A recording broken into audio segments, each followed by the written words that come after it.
Ça se passe près de chez vous. Aujourd'hui, ça se passe à Nantes et à Saint-Nazaire, exactement. 2 antennes pour l'association Marraine et vous, une association dont l'objectif est de soutenir les femmes enceintes et les mamans isolées. Et aujourd'hui, eh bien, l'association recherche des familles bénévoles.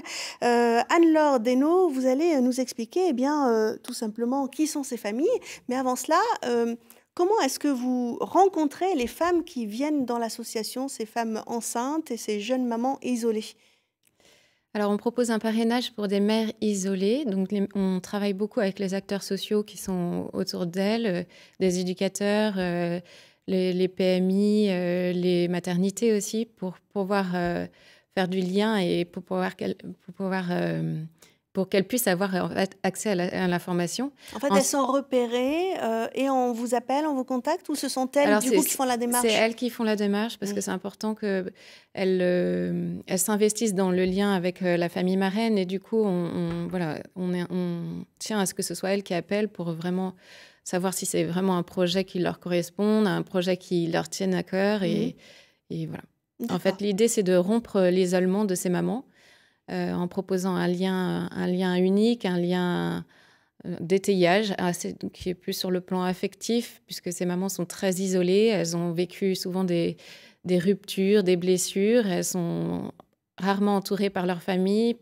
Elles n'ont pas d'amis. Et les seules personnes qui sont autour d'elles sont justement des acteurs sociaux. Donc là, l'idée, c'est de vraiment proposer un autre lien qui soit plus humain, un lien d'amitié, un lien qui puisse hors durer cadre, dans la durée. voilà, avec des Exactement. choses naturelles à partager. Exactement. Et puis un lien de confiance. C'est une famille marraine, effectivement, qui s'engage bénévolement pour soutenir une maman. C'est une mère isolée pour une famille marraine. Donc, lorsque la maman vous contacte, vous prenez rendez-vous, vous allez à son domicile, c'est ça? Pour essayer de voir de quoi elle a besoin? Oui, exactement. On va la rencontrer pour faire connaissance, pour présenter l'association, pour voir un peu qu'est-ce qu'elle recherche dans le lien de parrainage. Est-ce que c'est un lien d'amitié? Est-ce que c'est un lien plus maternant? Ou voilà, ça peut être sous différents versants, avec une famille marraine plus âgée ou une famille marraine de son âge, avec des enfants de son âge ou plus âgés, en fonction de l'expérience, voilà. Et vous trouvez la famille qui correspond à cette personne. Voilà, et vous les mettez en contact? Comment ça se passe, ce moment de contact, justement? Effectivement. Alors, donc, on fait la même chose avec les familles marraines. On va les rencontrer aussi à leur domicile pour voir ce qu'elles recherchent dans le parrainage et ce qu'elles peuvent proposer. Après, nous avons une réunion où nous parlons effectivement des rencontres et voir si effectivement telle famille marraine correspond à telle filleule.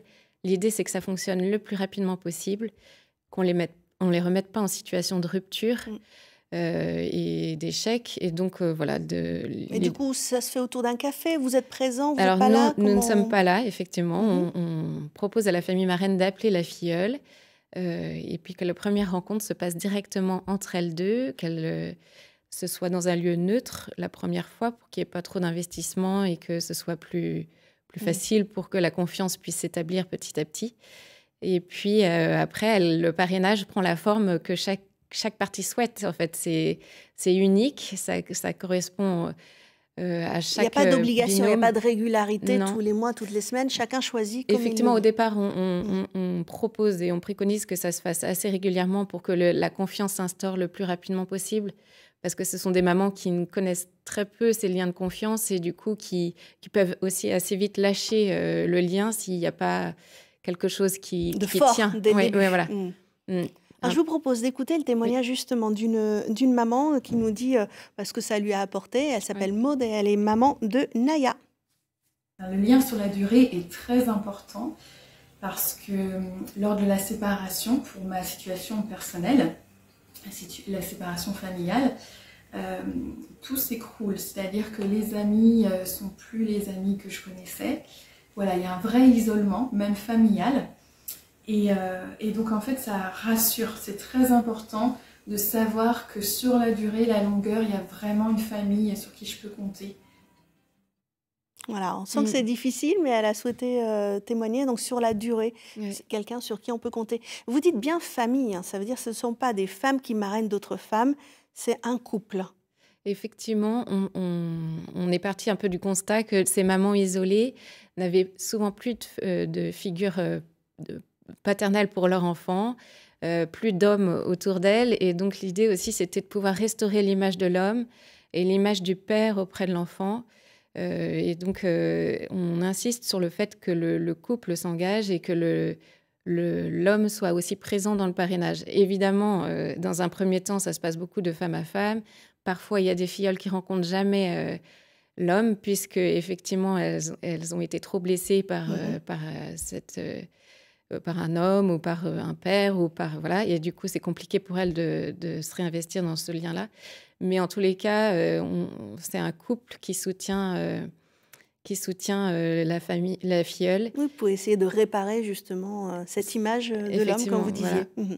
Donc là, vous recherchez des familles bénévoles. Voilà. Qu'est-ce qu'il faut pour être famille bénévole? Il faut avoir l'expérience de la maternité, puisque on sait bien, nous femmes, que c'est fragilisant cette période-là. Et l'idée, c'est aussi de pouvoir soutenir la mère qui est encore plus fragilisée par cette maternité-là. Et puis aussi pour les accompagner tout simplement dans les questions aussi d'éducation. Et c'est la mission première de la famille marraine. Après, l'enfant peut être jeune, comme il peut être plus âgé. Enfin, peu importe s'ils sont déjà grands-parents et qu'ils n'ont plus d'enfants à la maison.